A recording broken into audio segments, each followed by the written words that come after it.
What's up, everyone? I'm Doug Kyed. Welcome to Pat's Chat here with Michael F. Hurley reporting live from the Arctic Circle. Michael, how are you doing? I'm doing great, Doug.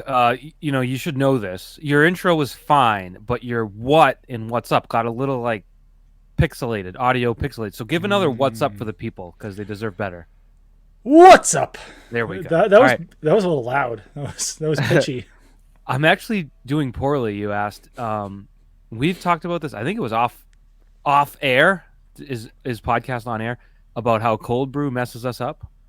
Yeah. I made the mistake. Well, not a mistake. I said I'll get a cold brew, and feeling messed up, feeling not good. Just trash through my veins. So here's the deal.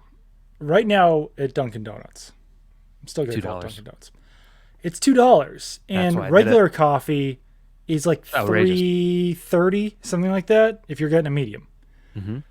So I've also been getting cold brews recently, but I think that the Starbucks cold brew is like it's a little bit stronger. So Yes. the Dunkin' cold brew I've been doing okay on. I but I'm gotta cut you still- off. Yeah. I gotta cut you off because I'm with you. I've been doing that, but this one I ordered from, they gave me the nitro. Oh God. Oh yeah. Okay. Yeah. And now for anyone listening, Doug and I are high caffeine intake people, so it's not like it's too much. There's just something about the cold brew that messes us. It makes me feel lousy. It makes me feel exhausted. It makes me feel a little sick inside. Yeah. So it's on me. But again, I love a deal. I love it. I love a deal. I just didn't know it was going to be nitro. That was unfortunate. So today, even usually my new coffee order at Dunks has been iced coffee, skim milk, 3 pumps of unsweetened vanilla, and then 1 or 2 pumps of the liquid cane sugar. But then, because cold brew's $2, I replaced the iced coffee with cold brew, and yeah, it's fine, but it doesn't taste. I don't know. We're getting down too far down the rails on cold brew here. But it didn't mess me up.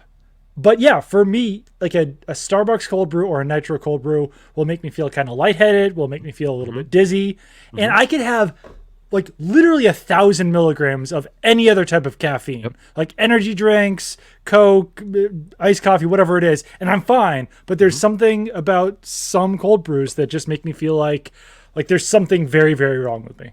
And the day I figured that out was a great day. I was like, why every afternoon I feel like absolute garbage and I'm dizzy and lightheaded? And it was like, wait, I didn't feel that way today, and I didn't get a cold brew. Yeah. I don't know what it is. We're not doctors. We're not much of anything, really, Doug. No, we're really not. But we're, I guess, semi-experts on the New England Patriots, which we are here to talk about. Not cold brew or how cold you currently look in your fur-lined jacket.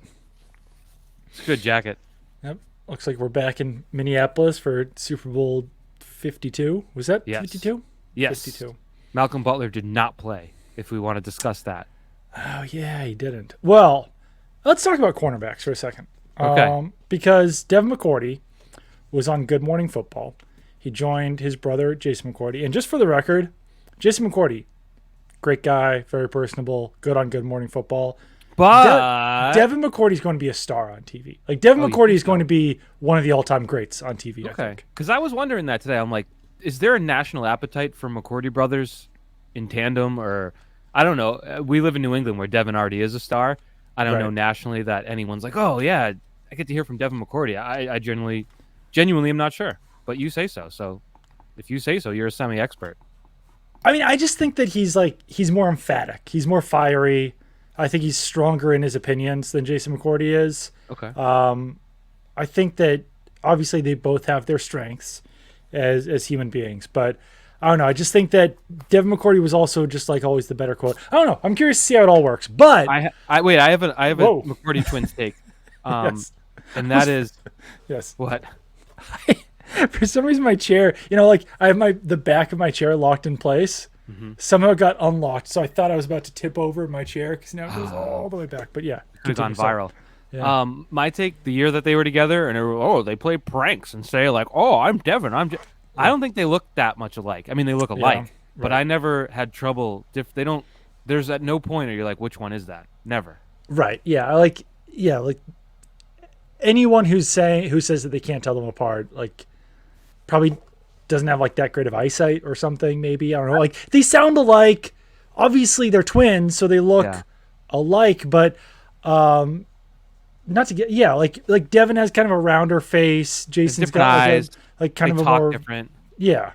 But I was in the Canucks locker room once. The Vancouver Canucks. They play ice hockey, the National Hockey League. And I'm a huge fan of the Anaheim. The Anaheim team. Yeah. Daniel and Henrik Sedin, and like Henrik talked to us and left, and then like Daniel came in and started talking. I'm like, this guy just talked. Like I was like, oh my, and I was staring at him the whole time. I'm like, whoa. Like so there are times where I get it, and maybe Canucks beat writers think they don't look anything alike, and it's just a matter of being near them. But that's my take. Have at it.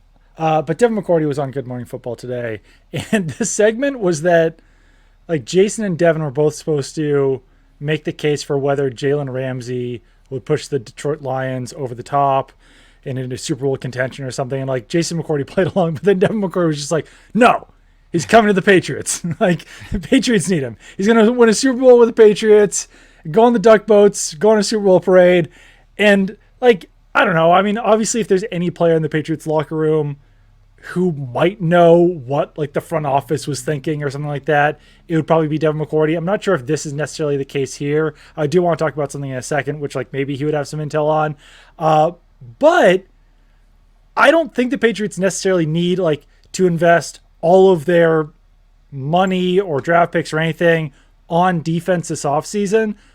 But cornerback is definitely the position that Bill Belichick has been most willing to kind of go all in on in the past by signing Darrelle Revis, by signing Stephon Gilmore. He's been less willing to do that with the homegrown talent like Asante Samuel, like Malcolm Butler, like J.C. Jackson.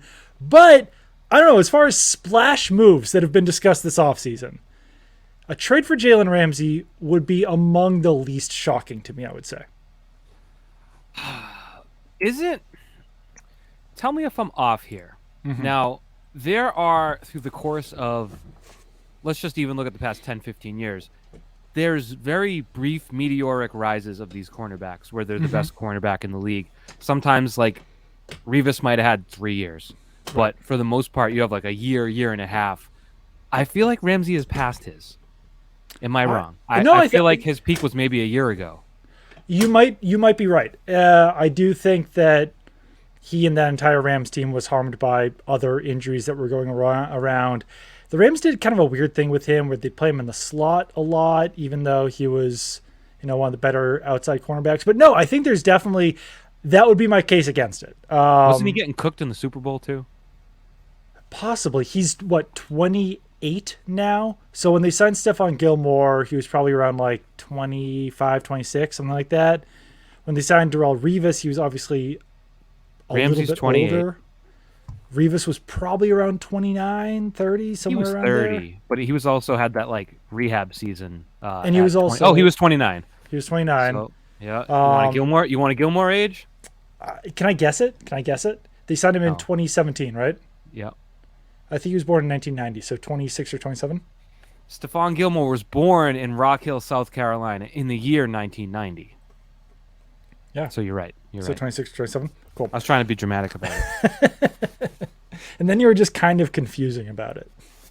But I don't know. Yeah, I'm obviously it would depend on what Bill Belichick kind of saw on film, I guess, from Jalen Ramsey. I would also say that those two players that I discussed previously, Darrelle Revis and Stephon Gilmore, extremely, extremely good at playing cornerback while also being like kind of soft-spoken. I know that Darrelle Revis and Stephon Gilmore both kind of occasionally had some quote-worthy lines to the media, but I do think that Jalen Ramsey might be like a little bit different in that perspective. I don't know. I don't agree with the Revis characters. He was definitely soft-spoken, but he definitely had a lot to say. Whereas Gilmore, whenever Gilmore would be like, I think I'm one of the top cornerbacks in the league, it was like, whoa, he's confident. It was like, well, he also said it was easy to cover Travis Kelce. Yeah, just like, it really wasn't that hard. It was easy. He had the deepest voice of all time. Yeah. I did a bad job of impersonating it, but you can't replicate that. No, I just to your point that I think you kind of started with, I don't see that as the need. I don't see that as the thing that held them back. Now, maybe if you're talking competing with the Bills and the Bengals and the Chiefs, that type of thing is what is needed. And maybe if you're dreaming big, you've got to do that. But I still see the Patriots as so many steps away from being at that point that it's not the move to make at this point. Like, they're still building toward relevance, toward January relevance. And that kind of move is the one you make to go over the top, where they're not in position to do that yet. Yeah, it's the move to make in 2014 or in 2017 when, they were maybe like a cornerback away from being that team. And I don't know. I mean, I think that Devin McCourty was being very ambitious when he was talking about, duck boats and all that stuff in regards to Jalen Ramsey. And then I forgot who it was, Pete Traeger or Jamie Erdahl, I forgot who it was, said that they thought that the Lions might be closer to winning a Super Bowl than the Patriots, and Devin McCourty seemed to get very offended by this. But well, they did absolutely murder the Lions in October, so I get with their backup quarterback. So I wouldn't expect Devin McCourty to have much respect for the Detroit Lions. Though they went They went 9-8.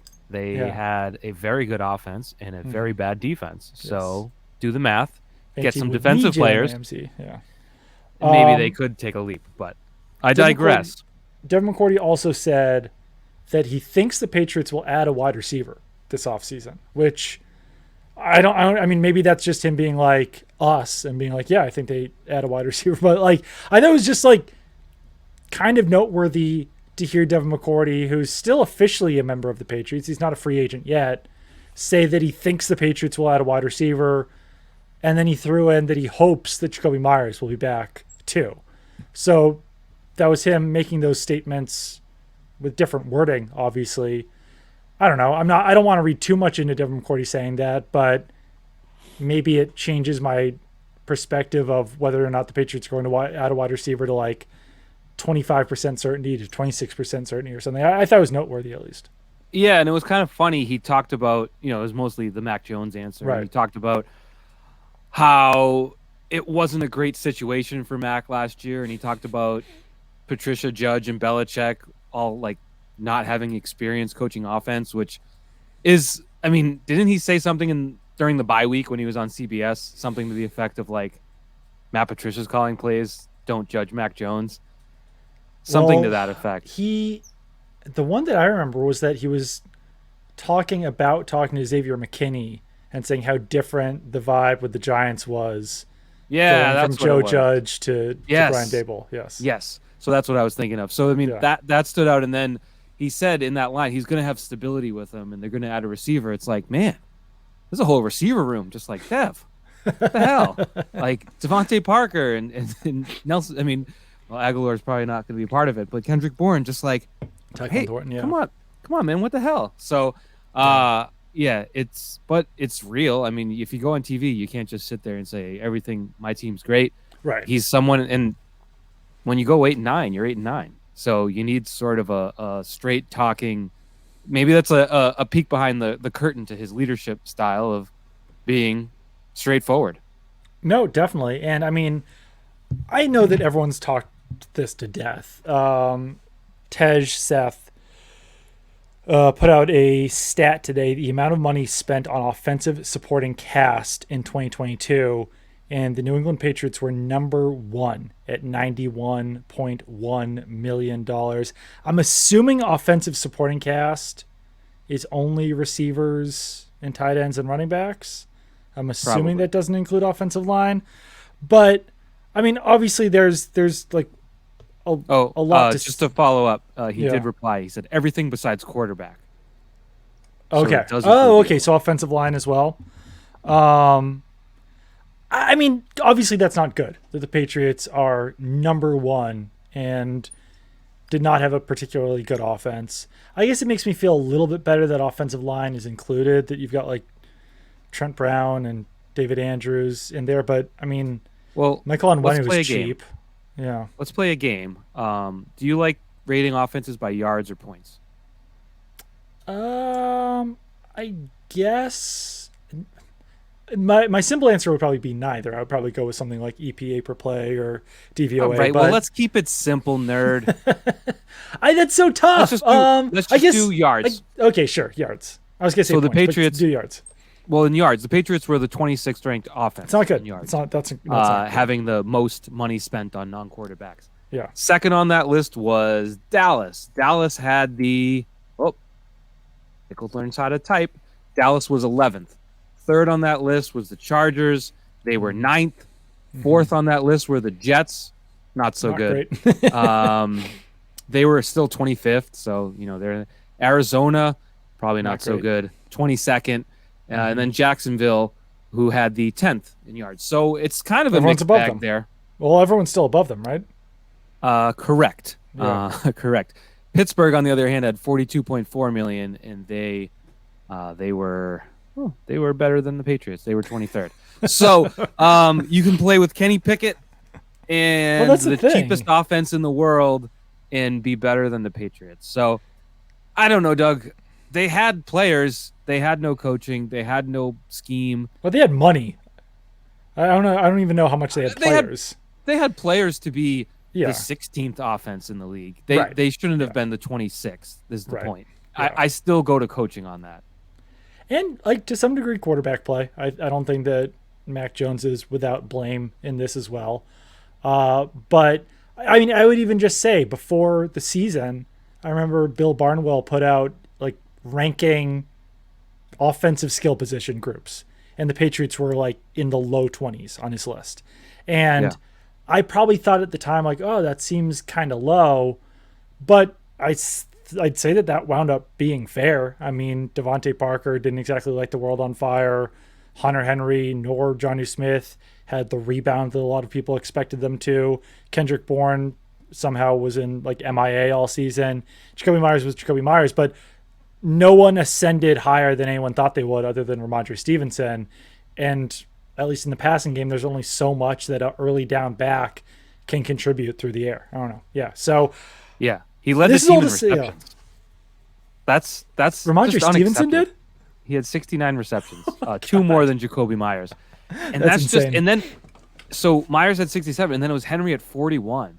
It just was such a bad year that we'll talk about it all offseason. And then I think after 3 weeks of next year, if they look just competent and decent, we'll just throw I've already mentally thrown away everything in terms of analysis from this past year. I think after 3 weeks, we can finally look at players. We can say, oh, that's what Tyquan Thornton can do. That's what so-and-so can do. That's what Mac Jones might be. It just comes back to a bad situation. And, as you noticed, there was a whole hiring cycle. Mm-hmm. No one had Matt Patricia in for offensive coordinator openings around the league. Yeah, that was surprising. That was that was weird. Did get the DC look in Denver. Mm-hmm. Really, didn't get it. What a trio Sean Payton brought in out there. Vance Joseph, who ran the 31st ranked Cardinals defense last year. Matt Patricia, whose last work on defense was the 32nd ranked Lions. And Rex Ryan, who hasn't coached in 8 years. I'm sure it'll all be great in Denver. But anyways, it wasn't a great season for a lot of players. But I do think with real coaching, with real strategy, with real scheme, with real week-to-week game planning, it will change. One point on Denver, Sean Payton being openly contentious to Russell Wilson about the fact that he had his own assistants in the building last year was. I feel like no one made a big enough deal about that. Sean Payton be like, yeah, that's not going to happen. That's not going to happen. I'm like, dude, that's your quarterback. That's the guy that you just paid $500 million to, or whatever it was, $250 million, whatever. But I don't know. We've seen it, Doug. We've seen it firsthand when a quarterback has his own guys in the building. It causes problems with the head coach. This is the most basic ass analysis that you can possibly receive. The Patriots just need a guy. They need the guy as far as an offensive skill position player goes. And there's not, as I've mentioned before, a direct path to acquiring that human being, because I think that even if Keenan Allen gets released, I think that he might be a little bit past his prime. I can't really see DeAndre Hopkins coming here, even though I believe he lost his no trade clause by getting suspended. Yes. But I football players have more power than they used to. Yes, definitely. And he could just What about he could be like, nah. what about Robert Woods? Doesn't he seem like a typical Oh, Patriots 1 year, give him a chance to save me revive with his your career? Robert Woods. I'm just saying it seems like the way they would go. No, I where think we all talk 100%. Hopkins. No, 100%. Like he could be Brandon Lloyd. He could be Nate Washington. Who the hell knows what he would be? I think that there's a distinct possibility that he could wind up being either. He could be.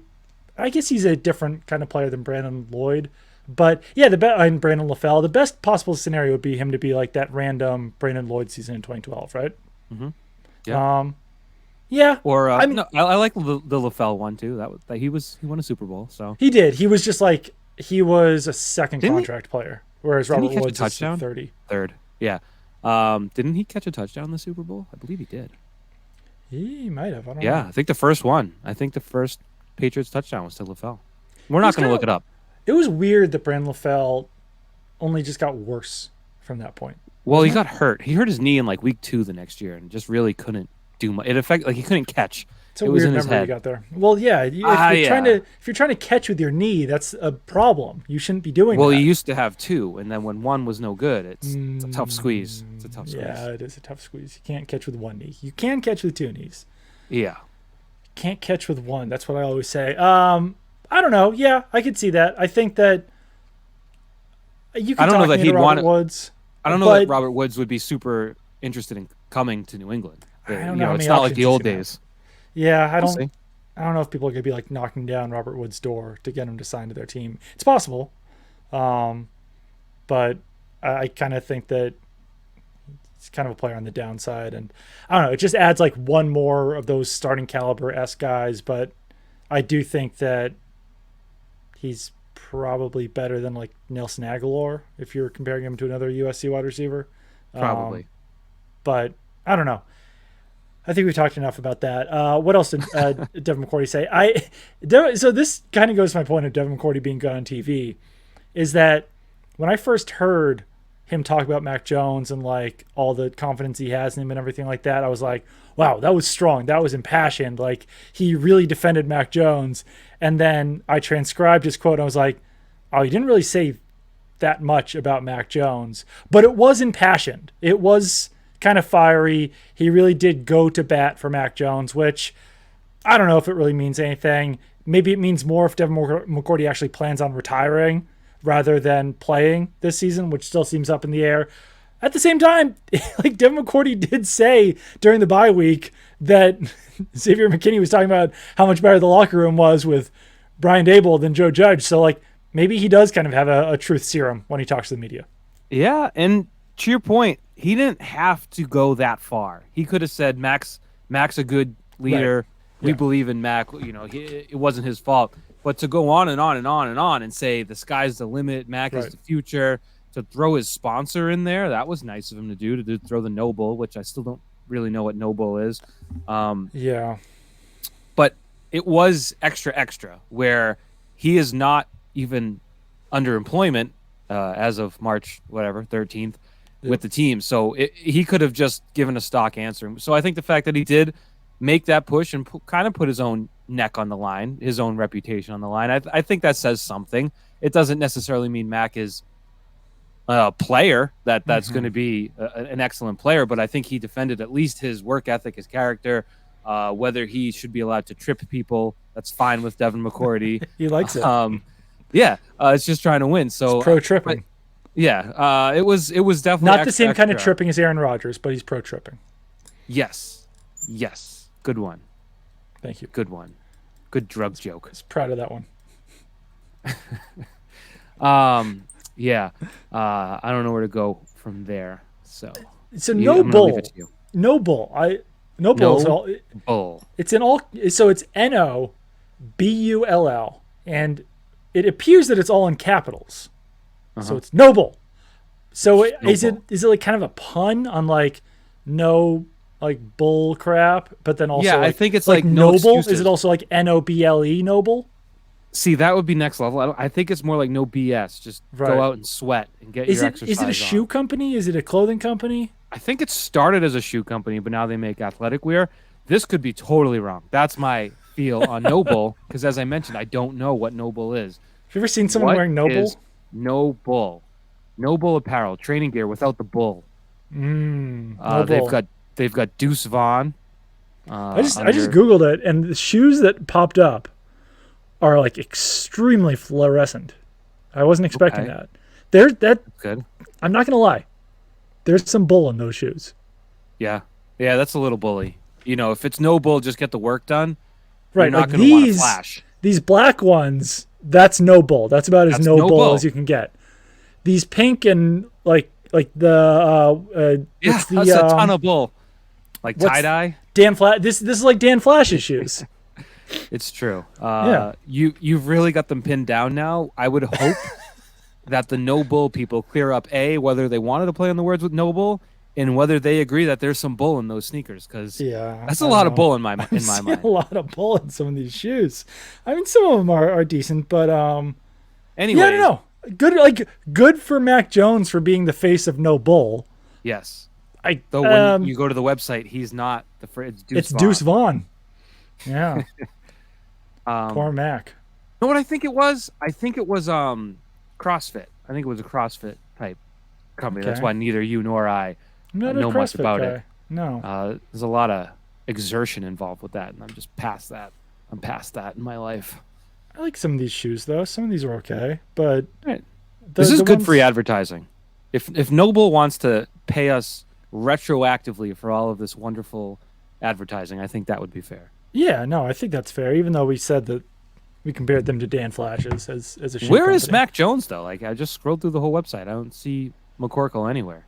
Well, according to Scott Zolak, he's not in the building, but according to Devin McCourty, he's in the building. I know that's not what he meant, but there was some controversy over that. Got some camo Noble sneaks I kind of like. Yeah, I saw some I'm a big fan of khaki-ish color shoes, so these ones right there, those aren't bad. I mean, if No Bull wants to throw me a pair of shoes, we'll test them out. We'll give an unbiased review. Yeah, I'll go to the gym and. Doug, I don't know what we were talking about. We were talking about Devin McCourty's impassioned defense of Mac Jones, and I don't know. I think we've landed somewhere on. I think Devin McCourty likes Mac Jones. I think that Mac Jones teammates generally like Mac Jones. I don't know this for sure, but if you'd ask Matt Patricia or Joe Judge their opinion on Mac Jones, it might be a little different. I don't know. Yeah. Which seems kind of fair. Devin McCourty, this is not that interesting to me, so we can just skip this altogether. But it seems like he might or might not come back. Obviously, in an ideal world, I think that you'd want Devin McCourty back. And if he's not back, then I think that you either move John Jones to free safety, or you hope and pray that one of those guys who's already at safety can suddenly transform into a very, very good free safety. Yep. Well, I think it's covered. I mean, it's a harder position than I think people give credit for. People forget the pre-McCourty years was chaos back there. You had guys just constantly chasing guys, running up the seam from 06 to 10, basically. It was just open 11. 11 was the worst. McGowan, Merriweather, James Sanders. It was tough. Patrick Chung. Yeah. Definitely not appreciated fully. Everyone McCourty is sort of not a playmaker in that sense. He has plenty of picks and whatnot, but it requires discipline, it requires smarts, it requires speed, and he had them all. So there's no guarantee that you'll be able to plug that in exactly. I had a Mac Jones topic for you that hit the other night. All right. Did you catch Matt Castle's quarterback rankings? I did, actually. They were spicy. You know what? I think all quarterback rankings are bad. This is nothing against Matt Castle. I thought his were probably bad. Recently I was looking at Twitter, and the Adam Jones, Megan Ottolini, and Christian Arcand, they released their quarterback rankings, and there's always one or two things in every single quarterback rankings where I'm like, what kind of drugs are you on to put this player in this position? But I don't know. Yeah. I just they're so easy in a way and reactive. Geno Smith is 10, Brock Purdy 17, and it's where wasn't Jared Goff top 10 in Matt Castle's rankings? Let's see. Goff is 12th, which Okay. everyone, looks at Goff and says, well, I mean, maybe he's 12th. I don't know. But yeah, that's probably actually fair. But I don't know. It's just sort of like Geno Smith. I want someone who's like on the next level, someone who's really looking forward, because anyone could put Yeah. Geno Smith at 10 from last year after not even remembering he was in the league last year. Right. No one knew who Brock Purdy was a year ago. So Yeah. I don't know. I think the disappointing part for me, Doug, as a content creator, it used to be so. Oh, it was like waking up on Christmas morning when people would be like, Tom Brady's the 5th best quarterback in the league. I'd be like, yeah, crack my knuckles. Let's get to work. Yeah. This is like, well, where else are you going to rank Mac Jones after last year? I think he's better than that. But in a performance industry, he was probably 25th last year, better than a handful of guys. And, a number one pick is 3 spots behind him in Baker Mayfield. And Deshaun Watson's 1 spot in front of him, and Russell Wilson's 2 spots. It's sort of just, how did these guys do last year? Not well. Next year they're going to be completely different, likely, and we'll see if Mac is part of the movement. Yeah, where would someone have to rank Mac Jones to like actually create substantial headlines in New England? Like top 5, I would say. 33rd. 33rd. To indicate like he's not an NFL starter. Not even a starter, right? And then top 8 probably, because that's a pretty busy. But I mean, even that, like, Hurts is 2. Hurts was nobody's 2 going into last year. I know. He just had an unbelievable season for a very good team. So it changes. I love Jalen Hurts, but like putting him at 2, it's kind of a wild take. I don't know. It's like, isn't Josh Allen like the ultimate goal of a dual threat quarterback? Is it just he's older, so there's more upside? I don't know. I think my top 3 would like 100% be Mahomes, Burrow, and Allen in some sort of order, with Mahomes up top, and then it becomes a conversation for me after that. I don't know. Yeah. I don't know. Again, Trevor Lawrence was 7 on that a year ago. He would have been 25. So it speaks to a lot of things and circumstance. And it's just really, for me, the bummer was like, man, here in New England, we used to be able to react to this stuff and get days and days of content out of it. Now it's like, yeah, well, what are you going to do? He's 25th. He's 25th. What should he have been? Might be a little higher than he deserves after last season. No, it's true. Combines this week. Patriots aren't scheduled to speak, though. I feel like if there was any year where Bill Belichick or someone would make like a surprise appearance for a handful of New England media, this would be the year, after everything else that they've kind of sprung on everyone this year. But that's going to matter less, I feel like, than like what they should actually do in the draft. And obviously they're going to look at every player, but I don't know. Is there one position this year as far as needs go, or like players that you like in the draft or anything like that, that stands out to you? No. It's a very Kevin Durant answer. Thank you. I don't know. Like you said before, I think a few shows ago, like after the Cole Strange pick, it's almost like, well, what are we doing here? Like, what are we looking at? If Cole Strange is a possibility in the first round, then like any mock draft that you put out for the Patriots, like no one after Cole Strange, no one can be mean online about any Patriots mock draft ever. Yes, you can. No, if someone does like the obvious receiver that like is available, then yes, that's a dumb mock draft, right? Idiot. But I think it goes back.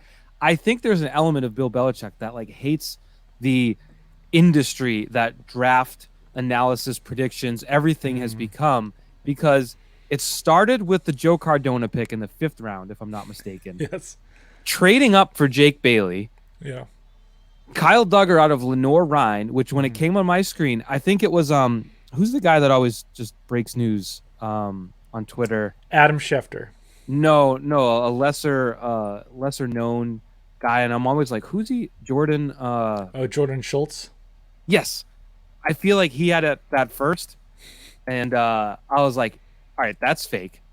And then it came on the screen, Kyle Duggar, Lenore Ryan, and I'm like, okay, everyone is getting pranked right now except for me.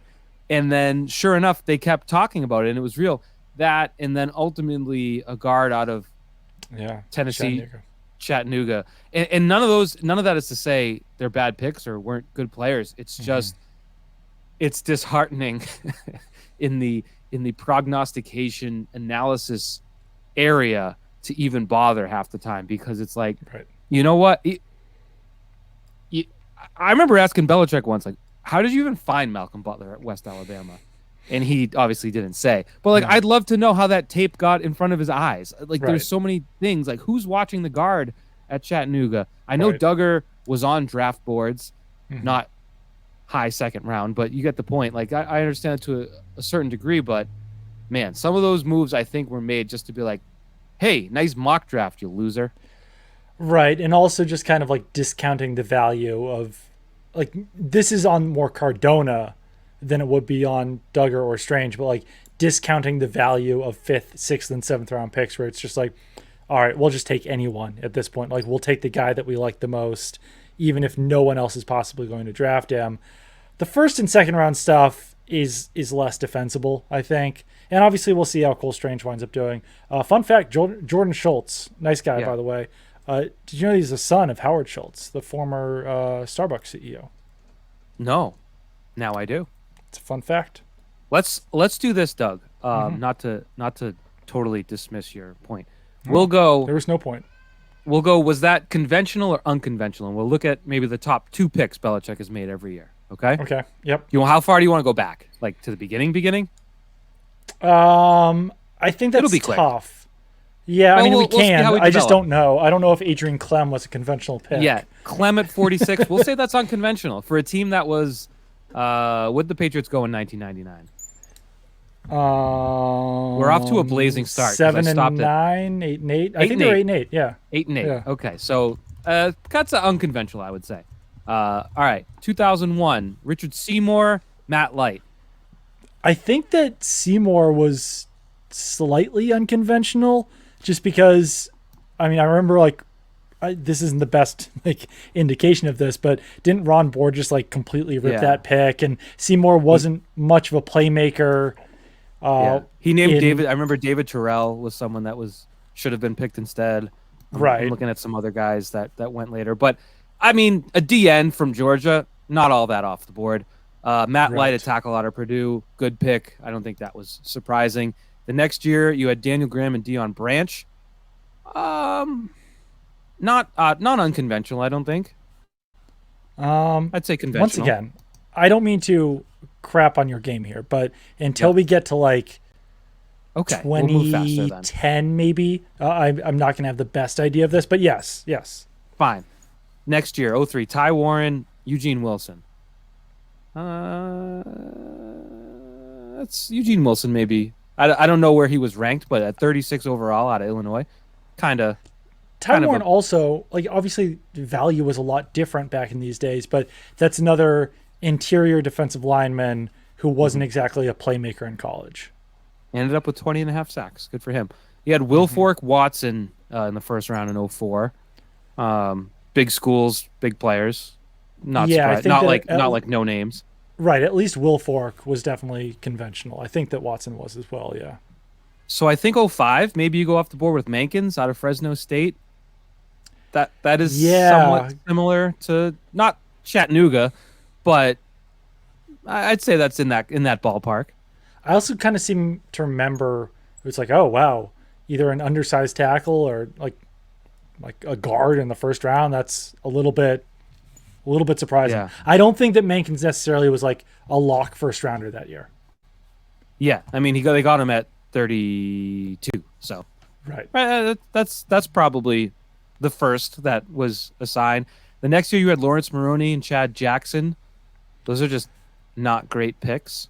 They weren't great picks, but I definitely think that Maroney, I seem to really like the Maroney pick at the time, which speaks to, I guess, my scouting as a 20-year-old or 19-year-old. Who was the other running back?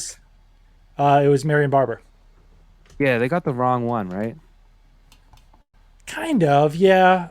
Barber was a good back for the Cowboys. I don't think either one of them necessarily lived up to their like full potential or anything like that. But yeah, neither. I mean, Chad Jackson, I don't remember if he was expected to go that high or not. Probably not. I feel like that was a urban thing. I have that right? Yeah, I have my years, right. my urban in Florida, right? Yeah, I think Merriweather so. the next year out of Miami. Miami was relevant back then. Mayo They out of were. Tennessee, top 10. Good. I mean, you can't really go off the board in the top 10. No. Uh, Chung, Ron Brace, Darius Butler, Sebastian Vollmer. Vollmer was at 58. Oh, that Was sort of was. a He yeah. was like That was expected to like be like an a undrafted guy. yes. So that at 58, everyone called it the biggest reach ever, and he turned into a solid tackle. So Yeah. another one that worked out that we didn't see coming. Maybe that was the first. 09 was the first time. That was also their 4th second-round pick that year. So they had some darts Right. to throw. That was kind of like. So what was that? That was who'd you say? Chung, Brace, Vollmer, Brace, Butler. and Darius Butler. Darius Butler. They like, made a lot Yeah. of picks that year.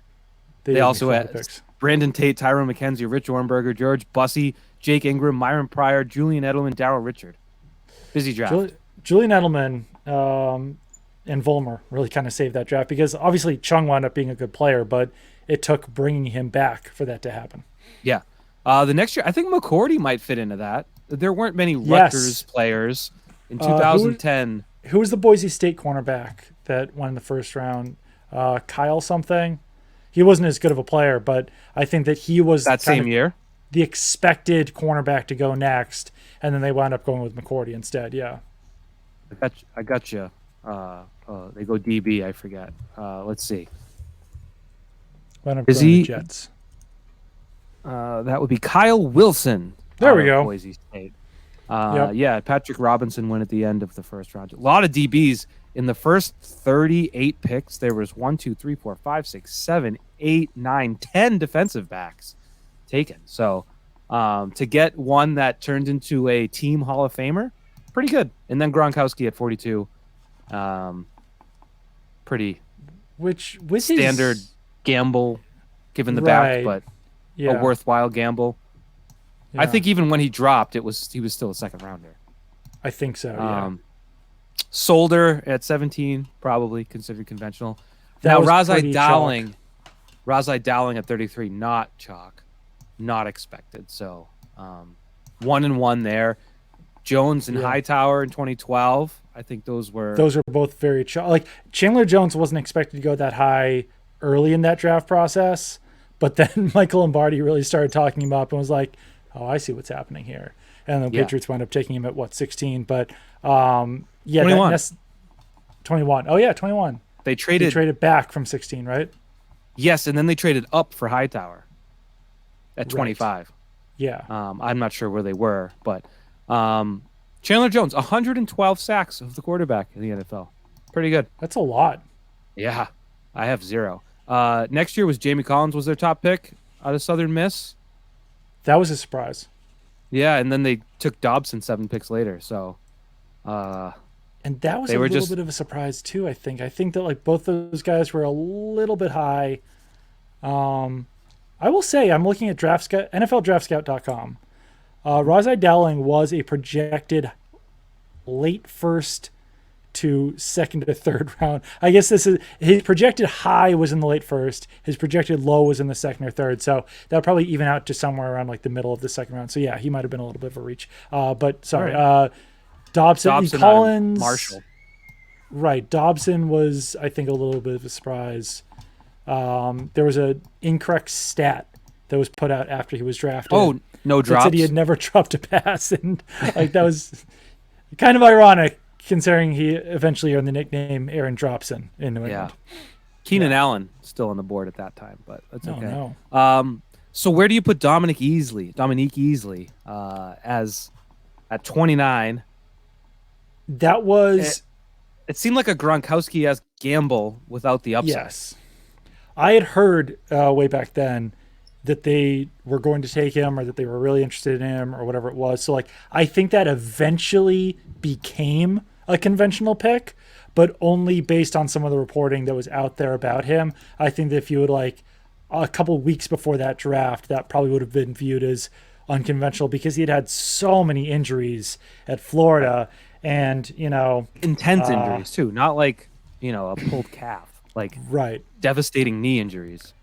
Yeah, and this comes as not much of a surprise, but he wasn't exactly the most healthy player in the NFL either. Right. That did transfer through. The other top So pick that year. on Oh, sorry. Draft Scout, sorry, real quick on Draft Scout, Dominique Easley projected round second, projected high early second, projected low fourth or fifth round. So once again, this isn't like the all be all of like this isn't a consensus or anything like that, but this is one site at the time that indicates that was maybe a little bit of a surprise. And the other top pick that year at the end of the second round was James Richard Garoppolo at 62, which was conventional because a quarterback didn't go for 3 rounds after that. He was sort of the last of the top 2 round guys. After that, you had Logan Thomas, Tom Savage, Aaron Murray, A.J. McCarron, Zach Mettenberger, David Fales, Keith Wenning, Taj Boyd, Garrett Gilbert.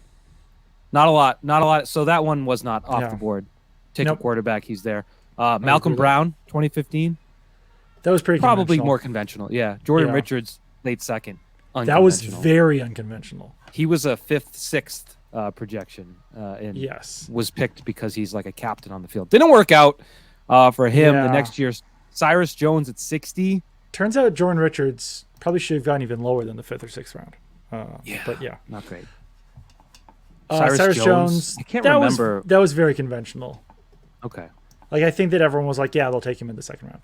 Maybe he was like projected as like a high 3rd or something. Yeah. But given the fact that it was like Alabama and everything like that, I was like, well, yeah, they're gonna take him. This is gonna be Cyrus Jones. Did not have a pick in the first 2 rounds in 17. Wait, who was the second pick in 2016? Joe Tooney at 78 out of North Carolina State. So that was a little bit unconventional because I think that he was ranked as a tackle. So he was like maybe like 5th or 6th round, but when they took him, it was like, this will probably work out. Mm-hmm. Yeah. Yep. 2018 win, Michelle, Duke Dawson. Duke Dawson was a stretch, as I recall. I don't think yes. Well, maybe not. It's like that group where there's like 6 guys. Some are going to go in the second, some are going to go in the third, some are going to go in the fourth. And he was probably in that group. I think that Wynn and Michelle were pretty conventional.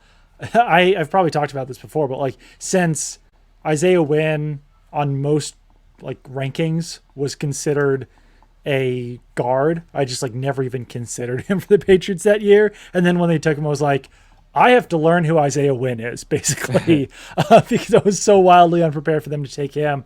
So from like a positional standpoint, that was kind of weird. But from a player perspective, I don't think that was that off the board. And same with Michelle. But Dawson, I'm looking at Draft Scout, and Dawson projected 2nd or 3rd round pick. So not that unconventional there. Was Michelle ranked higher or lower than Chubb? Because that's another instance where they got the wrong guy.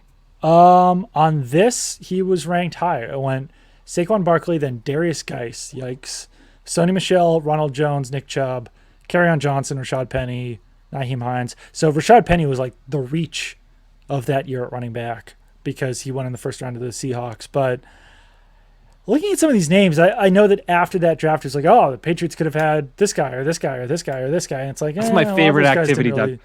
That is my favorite activity. You go to like the NBA draft of like 2001. You're like, idiots. Look at these morons. I'm so smart in retrospect. It's unbelievable. And then in even further retrospect, you're kind of dumb again. Because for me, I was like, they could have had Kerryon Johnson. It was like, well, Kerryon Johnson lasted like a year and a half before he was out of the league. So true. Egg on my face. Let's wrap up this thing that we can't do anything quickly, Doug. N'Keal Harry out of Arizona State. And Joanne Williams out of Vanderbilt. I'm going to say Joanne was off the board. I'm going to say that one was off. Yeah, that was another one that there was a lot of reporting right before the draft that the Patriots were going to take him. But I remember like reporting that and then Patriots fans being like, please God, no. And me being like, I'm sorry, this is probably going to happen. So conventionally, a little bit of a reach.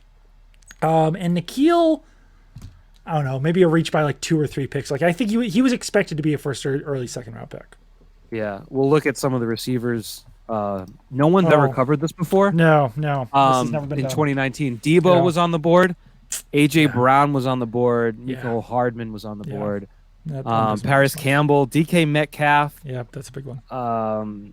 Terry McLaurin. Deontay Johnson was on the board. Terry McLaurin was on the board. Now, again, I am a genius in retrospect, but to rank him higher than those is a bit I would say a bit concerning with the process. That's beyond the crapshoot element of the draft. Nikhil doesn't have it. No, it's a little bit unfortunate that out of every wide receiver they've ever taken the first round, it was him. Looking at Go quickly. Yeah. Oh, sorry. Go ahead. No, you go ahead. So on DK Metcalf, in their rankings, went DK Metcalf, Marquise Brown, N'Keal Harry, then AJ Brown, Paris Campbell, Deebo Samuel, Hakeem Butler, yikes, Riley Ridley, yikes, Kelvin Harmon. So like some of these guys, like Nicole Hardman was pretty late down there. Terry McLaurin was pretty far down there. That's the other thing. Yeah. Like the rankings, there's always the rankings, and then there's the draft. Like Hakeem Butler went 103rd in the draft. So teams do their research and look into it. But so 2020 was sort of the initiation of this. Kyle Duggar out of a school called Lenoir Ryan, allegedly. Uche out of Michigan, I guess, is a pretty normal pick at 60. But I think their most conventional year ever was 2021 with Mac Jones and Christian Barmore. Like those are, that is as conventional as you can be, and pretty good picks, I think. So sometimes doing what everyone expects is the right thing. Right. And, I mean, I don't know if Christian Barmore quite had like that second year ascent that a lot of people expected, but still a lot of potential there. But it's because Matt Patricia and Joe Judge coached the offense. So morale was low team wide, and everyone was like, man, this stinks. So there you go. Wow. I think that you just made this Matt Patricia podcast. It's not a Matt Patricia. It's not a Matt Patricia podcast. That fiery take pushed us into this being it. I think that pretty much covers everything from a Patriots point of view, right? For the week, the news thing, DeMarcus Covington interviewed he interviewed for the Chargers. Did not get it. Didn't get it. So he's staying in New England. We'll see how long he sticks around for. I do want to say I watched Harry Potter 6 with my daughter Olivia. For those who are invested in the Harry Potter, that's a lot of Harry Potters. It's a lot of Harry Potters. I'm going to say, first of all, the CGI in Harry Potter movies has aged pretty poorly. Yeah, it's especially those early ones. Like it's getting better, obviously, but it's always strange to me that like I'm watching Harry Potter 1, 2, 3, whatever it is. I'm like, this looks bad. And if you watch Jurassic Park looks like there's actual dinosaurs eating people. Like what happened from 1993 to 2004 or whatever it was that made CGI bad? Second point. Sorry. Good. Yes. Jurassic Park holds the hell up. Yes. Great movie. Yes. Watched a couple years ago. Great movie. Harry Potter is Star Wars. Mm-hmm. Everything's Star Wars. That's just another point. And like, I'll even say that like there's elements of Harry Potter that are very reminiscent of like the prequel. And the prequels, I'm assuming that J.K. Rowling wrote Harry Potter before the prequels, but I'm still just going to say that she stole Harry Potter from being Anakin Skywalker. But like Harry Potter is a combination of Luke Skywalker and Anakin Skywalker. Voldemort is basically Darth Vader. I don't know. It's kind of Harry Potter. Yeah. Certainly not the first to point that out. Fair enough. My wife actually watched Harry Potter 1 with my two girls last week. There we go. And it began, and my daughter started reading the book immediately. So nice. We're probably going to go at a little bit slower pace than you are chugging through them. Someone just perished at the end of Harry Potter 6. Which one is 6? The spoiler alerts. There's probably nothing worth listening to from here on. So yeah. Mr. Albus Dumbledore dies at the end of. Rest in peace. Number 6, which I never knew. I always I feel like Half-Blood Prince, is that 6? Yeah, like Snape, I feel like you're always like, oh, this guy seems like a bad guy, but then like he's never fully a bad guy. And then he does that and you're like, oh, so my premonition was correct. There wasn't a twist here. He was just a bad guy. I don't know. You got 2 movies left there, Doug. 2 movies, 1 story. So we'll see what happens. I'm not going to spoil anything pro or anti your take, but yeah.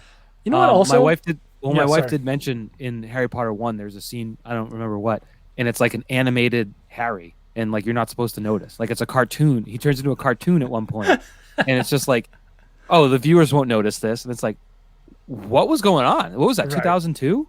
Yeah, I think it was like 2002, 2003. And it's also a downfall. I've only been to Harry Potter World or whatever in California, but like the video screens on that ride are Did so mention much this. worse than like I just went on Guardians of the Galaxy at Disney World, and it's like it's as if you're really in that world. And when you're in Harry Potter land, you're like, this is pixelated. Like this is bad. Yeah. This looks bad. Yeah. So it's I just a Harry Potter thing. Maybe it's an England thing. Maybe they need to catch up. Huh? yeah. Ever think about that? You want to wage war about it? I'm like a quarter English, so no, I'm fine. But one Fair last point on Harry Potter. You know what? What's it called? Slytherin. Like Yeah. they're all just a bunch of bad guys. Like Yeah. shouldn't they just close that house? Be like, no, you guys can't come here because if you come here and you go to Slytherin, then you're gonna be bad and you're gonna kill Yeah. people and you're gonna be mean. So cut the head off the snake. No pun Yeah. intended. Get them out of there. Then there's no more bad guys. I also think that Voldemort not that powerful. Like he's messing around with this little kid. Like isn't his goal to like take over the world or whatever it is? It's like where the hell are you for 95% of the time when you're not trying to kill Harry Potter? Like you're just fucking. Sorry, I don't think we have ever swore on this. It's got to Harry Potter to get me to do this. But like, what are you doing? Just twiddling your thumbs when you're not trying to kill Harry Potter? Like go do something with your life. I don't know. Yeah. No, Doug, you make good points. I have thought that about Slytherin. It's just sort of like, you guys haven't noticed that every bad guy went to Slytherin? Yeah. That doesn't mean everyone at Slytherin is bad, but they can have their own school. I would stop Right. teaching them the powers of wizardry Right. if they could use it to destroy society. That's just common sense. Yes. On my part. But yeah, I do think Harry, if this were internet culture, he pwned Voldemort pretty bad as a baby, just like rejecting his death Yes. curse and being like pwned. Yeah. So Voldemort never really recovers from that. He's definitely a sad little baby, living on the back of people's heads, Right. keeping himself alive. Did you get to the Horcruxes yet? Yeah. So, I mean, you gotta- I 100% understood that all. It was not. yeah, it's just basic stuff. I will say that when you have a 5-year-old who's constantly asking questions about a movie that you haven't seen yet, you miss some things. Yeah, I'm sure. Yeah, but That's good. It's a journey. They'll still be around. They'll be around for a while. Yes. And they will probably make less sense as time goes on. But that's okay. well, That's all right. that does it for Harry Potter chat. I'm sure that there will be more Patriots news to come. Doubt it's going to be out of the NFL scouting combine since I don't think even if Bill Belichick talks, he's going to say much. But we'll Yeah. see. We'll see what happens here. Yeah. We're mere weeks away from free agency. When is that? Middle of March? 13th? I said 13th earlier. Like, when's the tampering begin? I was going to love guess the like tampering. the 15th or something like that. NFL legal tampering period 2023, March 15th, baby. That's a Wednesday. March 15th. We will be ready to tamper that day. Free agency, you know what? Like, I know that we should like every part of our jobs because, like, what do? We write about football for a living. There's You don't like certain free things- agency? There's certain things where I'm just like, oh God. I like free Really? agency, but just the whole like charade of this is happening, but it's not supposed to be happening, and you're like kind of waiting on things. No, I like free agency, but it's I have a free agency take, Doug. yeah, Do you want it? yeah, It's not what it used to be. Certainly not this year. I think teams are more likely to overpay a guy and then trade him when it becomes an issue cap wise than they are to let guys hit free agency, because the top receiver in free agency is Jacoby Myers. yeah. The top cornerback in free agency is Jamel Dean. Man, you want to talk about no punch or pizzazz on your free agent market. Jeez. Like, that's not what it used to be at all. There used to be 4 guys where you'd be like, man, that guy's going to get 20 Yeah. million. That guy's going to get 18 million. Now it's like, do you want to spend 15 million on Jacoby Myers? Is This is- Jamel Dean going to make $15 million? This is not a great year to have a lot of cap space, and the Patriots do have a lot of cap space, or at least they could have a lot of cap space if they want it. So, yeah, it'll be interesting to see what they do. And they I need have to do a lot. I've got a stress hanging over me, Doug, that I should share with you Yeah. and everyone. I just kept buying concert tickets. Oh, I And, did too. Yeah. Oh, I have good this- Lord, I did not buy this as is- many as you. From March to July, here's what I got going on, and it's a lot, and I'm a little bit stressed about it. I don't know Wow. that my mid-30s body is capable of handling such a thing. So I just wanted to share that. I have some self-doubts. I think all I have coming up is Taylor Swift, Blink-182, and then I bought Bruce Springsteen tickets for Gillette today. So, How'd you like, do? wasn't as chaotic as previous ones. No, God, no. And now I think that Gillette show is going to cause prices at the Garden and Mohegan Sun to drop, which maybe will end up going to like multiple Bruce Springsteen shows. Well, because I looked, the cheapest resale Bruce like ticket at the Garden was so $380 in the last seat of the last row behind the stage, which I can't recommend that. It's absolutely insane what ticket prices for concerts have become over the last year or so. Where like, I don't know, on resale even, you could get to Bruce Springsteen for like $200, $150, something like that. And I was just like, there's no way I am paying $400 to sit in the worst seats at TD Garden to see Bruce Springsteen. That's crazy. I actually think there is a bot problem, and it's not just the Taylor Swifts of the world, because I've seen Thrice 50,000 times. In the last 3 times probably I've seen them at the House of Blues. They didn't even open the mezzanine because they didn't sell that many tickets. This time Thrice sold out in a day, and there is a nostalgia factor. They're doing a 20th anniversary of the Artist in the Ambulance, so that does bring in a lot more people that aren't active Thrice fans. But to sell out the House of Blues in a day, I feel like every band now is getting botted. I think that's the case, and that's why Bruce, some of the resale, have you followed it around the tour? It's like $5. Right. You could like day of show like $250 to go see Bruce Springsteen. Yeah, I think the bots are out of control. That's all. I said at one point to my wife, I was like, we would be better off flying to Houston or whatever it was to see Bruce Springsteen than to see him in Boston or Connecticut. Like, it's more cost effective to do that and fly out the next morning. Or Tulsa was like free. Yes. I saw John Mulaney last night too, speaking of shows, and there was people talking behind us throughout the entire opener. And like, this is John Mulaney like taping a comedy special. I'm not one to usually do this, but after the opener, John Mulaney came on and they like kept talking a little bit. I turned around and said, "You have to stop," and did like I'm going to slice your throat. Not that, but like did the I didn't do a slice. I did a like, you have to stop. And then the guy was like, a Jonah Hill gif. The guy was like, "Oh yeah, okay." And he was like, "What?" I was like, "You have to stop talking." He was like, "Oh yeah, okay." But then I think that I curbed the talking as much as I possibly could have. There was still too much talking. Like, if you're paying that much money to see a comedian, why are you talking about what you're seeing? Just talk about it afterwards, right? Doesn't that make more sense? You gotta remember it. You can't talk during a comedy show. No. Period. You could say that was funny, maybe, or oh my god. But there was people not that's you, or that's like me, directly behind, but like to the whatever it is, right or left behind me, who were like predicting punchlines too. It's just like, you're not impressing anyone. There's no point in doing this. You don't need to be doing this. No one. Your ability to predict a callback, you're not getting points out of this. I went to Disney on Ice and sat in front of a mom who sang every Encanto song, including the Spanish language one, which is just showing off, I think, for the Disney on Ice crowd. She wanted everyone to know she was the supreme Disney fan in attendance. So not quite the same, but maybe more disturbing. That's the same person. It's the same person. They're trying to be the star of the show to even their section. And Dos Oruguitas. Oruguitas. That's guitar. Is that guitar in Spanish? I don't know. I got one last hot take, and that's like Lin-Manuel Miranda songs.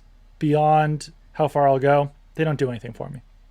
So I'm not. We shouldn't do this. We shouldn't do it. I'm not. I got lambasted last week for saying I wasn't a big Lin-Manuel guy.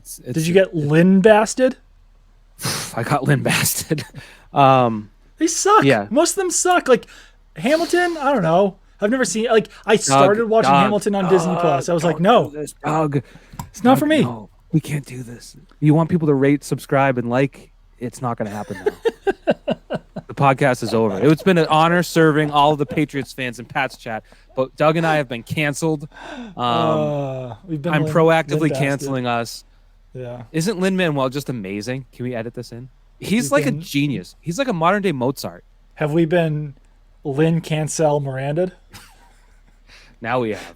We should probably though. All right. Well, I'm gonna go eat and take care of my children. Once I get embarrassed to be me.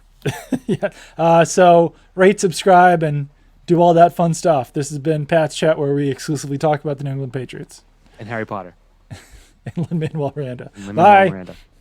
Bruce